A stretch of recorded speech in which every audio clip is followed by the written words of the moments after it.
Hello. I have my glasses, but I can't seem to get them these particular ones, it seems like there's a glare. So hopefully I won't be looking too crazy. My name is Michelle. I'm recently retired at the age of 50. If you see the title of this video, then you know it's talking about the dark side of retirement, because I think when people hear that, oh, you're retired, that just sounds like, yes, I can't wait. I'm counting down the days. And there's definitely some good sides. However, I think that I did not take into account what was happening in my own life that drove me to an early retirement. I will link my previous video that talks about how I was able to retire early, which is I was able to qualify for disability retirement. And primarily it was connected to anxiety more so. My blood pressure was negatively impacted. I had lost weight, but my anxiety just through the roof. And so somehow I didn't realize that, like, okay, if this goes through, oh no, poor buddy. So if this, sorry, I got distracted because my dog just spit up, but I'll keep this going. My life wasn't really big enough to do this right now. And so I have 3 tips, or just 3 things that I'd like to share, so that if you are considering retiring early, or even if you're retiring at like a more quote normal age, you kind of take these things into account. So the first one is, you are who you are. So while, we like to have an aspirational version of ourselves, we have to recognize who we are in that exact moment. And so throughout my life, I've always been a very type A person. Like, I was a great student and I like lists and routines and color code and stuff. Wonderful. But in the last, I would say 2 years, I realized I am not that version of myself anymore. And I have been trying desperately to get back to her. I may never get back to that version of myself, but I'm definitely not her right now.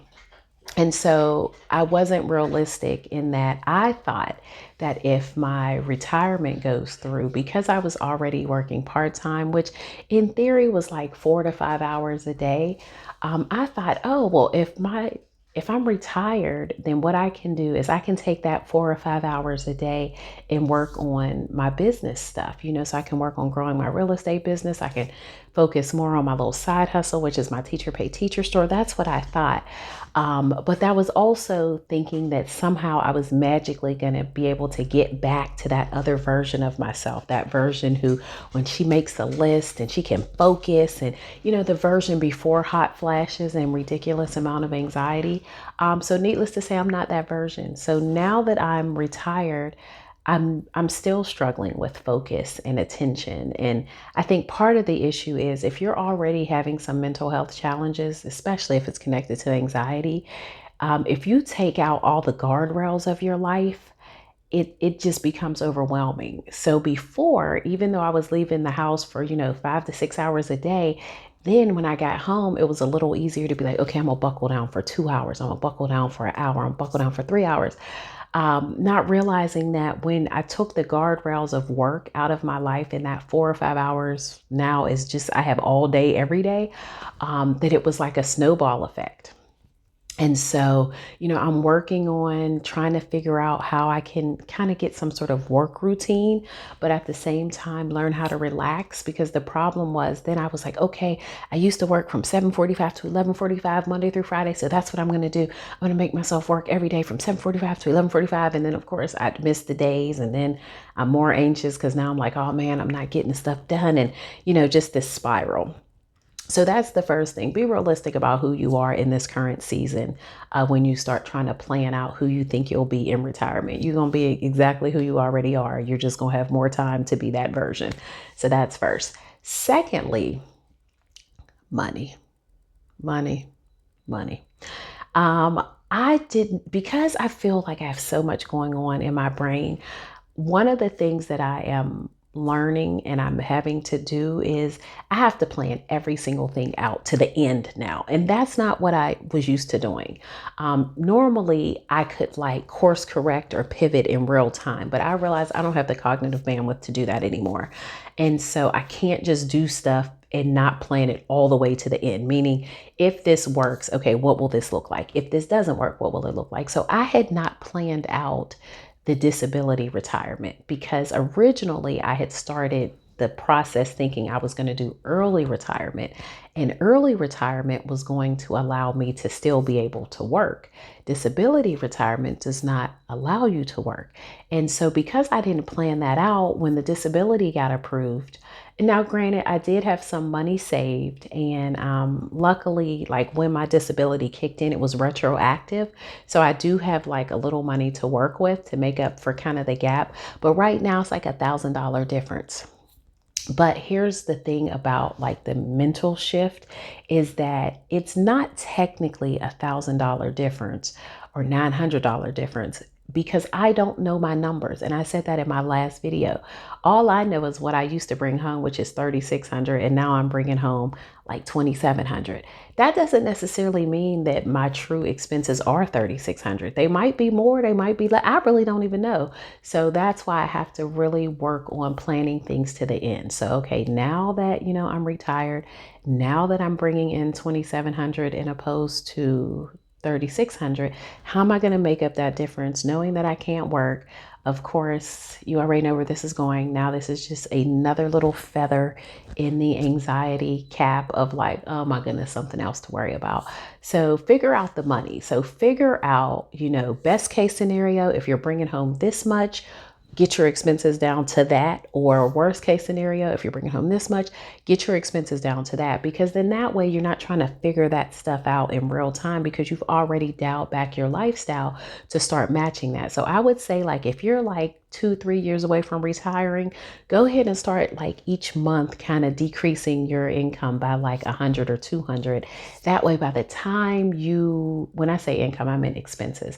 That way, or start thinking of other ways to supplement your income so that when you are actually retired, you have the money side worked out. So you're not like, oh, I gotta, maybe I could decrease this or save that. So that's the other one. And then the third one is, and this won't apply to everybody, but if you're kind of like me, where you're kind of like a 50-50 extrovert and introvert, is make sure your life is big enough to sustain a retirement, especially if you're having mental health issues. Because what I have found is that my whole life pretty much has been teaching. And when I say that, I mean, like, if you look at like a life pie, a very big slither of that pie for me has been teaching, whether it's lesson planning, going to events for kids, going to the teacher store, making supplies, looking at resources, it's taken up a lot of my time. And so now that like I don't have that thing, there's like this giant vacuum of like, okay, well, I'm not teaching anymore. My child is 18. He drives. So it's not like I'm shuttling him back and forth to work or practices or whatever he needs because he can drive himself. Yes, I have a dog, but for those of you who have dogs, dogs are not getting ready to take up 10 hours of your day. Yes, you can walk them, and yeah, we could go on hikes and things like that. But again, these were not things I did prior to retirement. So I don't know if I'm getting ready to work that in, but it's definitely forced me to think about how can I fill my time in a productive way. And so for those of you who are already very social, or you already are like busy, retirement is probably going to be perfect for you because now you'll have time to do like all the stuff you don't have time to do.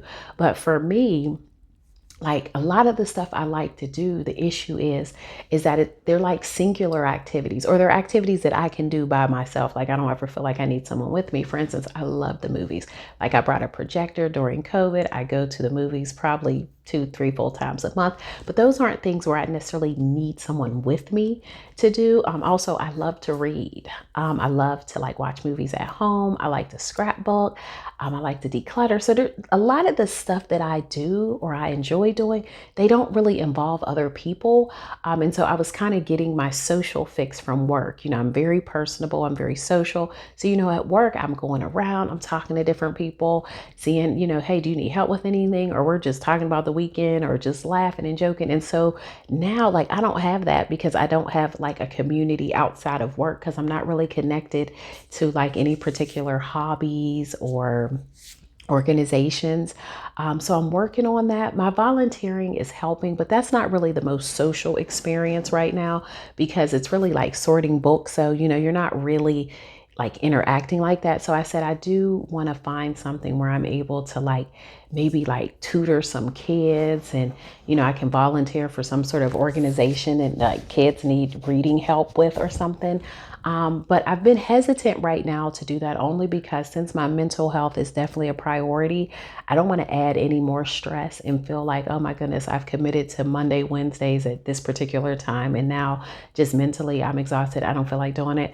So I'm definitely working on that. But I hope you have found kind of just my insight a little helpful in that retirement, do not get me wrong, is amazing. Okay. I'm absolutely loving it on a big scale, but the day-to-day stuff is definitely like, oh, I should have thought this through a little more. Like, hey, up to my, going to fitness classes or, saving more money or starting to cook at home more. So I'm just saying that just start trying to do this stuff before you actually retire. That way it's way less stressful and you've kind of figured it out.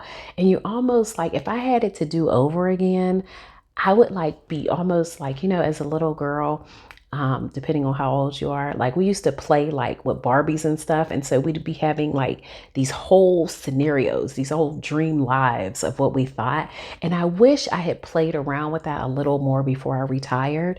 So I wish that I would have been like, okay, well, when I retire, this is what I want my days to look like. This is what I want my months to look like, and then that way start kind of playing around with it on like a little micro level so that when I actually retired, I could just move right into that. Now, in fairness, this did happen a whole lot faster than I was thinking. So if you had talked to me even at like December 1st, which was not that far away because I'm filming this in April. So if you had talked to me December 1st, 2024 and told me that on April, what's today? April 28th, 2025. So what's that? January, February, March, April, 4 months later, that I would be retired on disability, I would be like, huh? Absolutely not. So I think part of it is, if things are moving pretty quickly, then you also have to try to keep up. But I guess it's also one of those things of you don't know what you don't know, because of course, whoever thought there would be something like a downside with not having to go to work, like being able to wake up and knowing that you're having enough money deposited into your account that you can cover your basic expenses. Like, who does that not sound like a dream?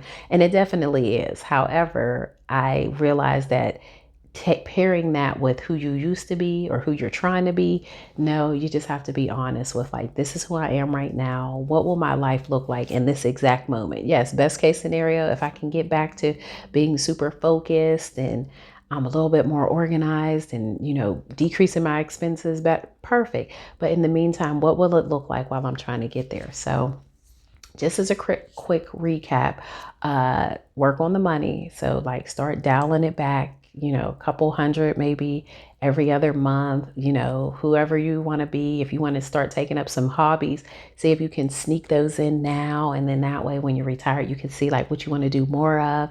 And then also don't be your aspirational self. Do not think that when you're retired now, you're ready to declutter your whole house and start cooking from scratch and all those kind of things. If that is not inherently who you are or who you have at least been in the last few years, just embrace who you are and figure out how this version of yourself can be successful in this season, because that is the conversation that I'm having with myself on a daily basis.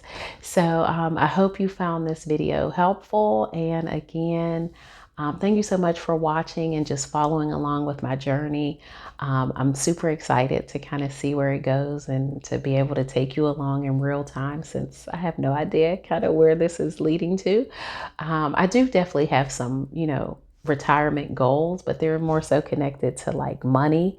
And so right now I have to like, get the money right before I can start kind of living my dream retired life, so to speak. So until later, be grateful. Bye-bye.